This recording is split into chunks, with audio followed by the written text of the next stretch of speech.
I want to show you something. This is my most successful YouTube video. It's gotten over 1 million views. It's earned me close to £2,000 or $2,500, and it took me 4 hours to make. This video, on the other hand, only got a little over 1,000 views. It's earned me no money. It took me months to make it, and I think it is my favorite thing that I've ever made. It's not necessarily technically the best video I've ever done, but I feel genuinely so proud of how it turned out and the work that I had to put into it. It makes me happy watching this video back. So when it comes to YouTube, is there a way to get the best of both worlds, to have the money and the success, but also have the satisfaction too? And why should you listen to some nobody who you've never heard of like me? Well, it's true. I'm not Mr. Beast, but I've been on YouTube for 4 years now. I've had a couple of channels and I've learned a lot in that time. For those of you that are bothered about the numbers, here's the numbers.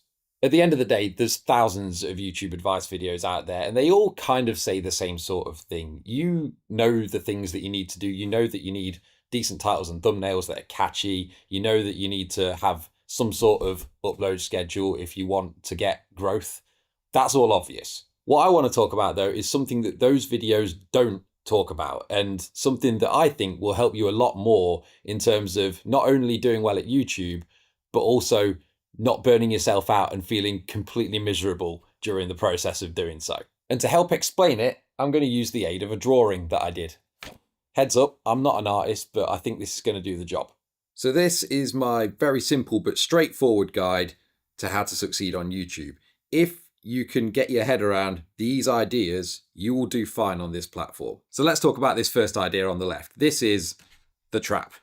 And this really just describes the basic cycle of events when someone starts out on YouTube.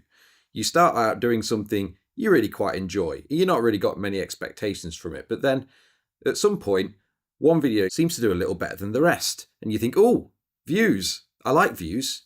How do I get more of those views? And then you go down the rabbit hole of learning YouTube. You watch YouTube advice videos. You watch YouTube gurus doing education on how to get the best metrics and how it all works.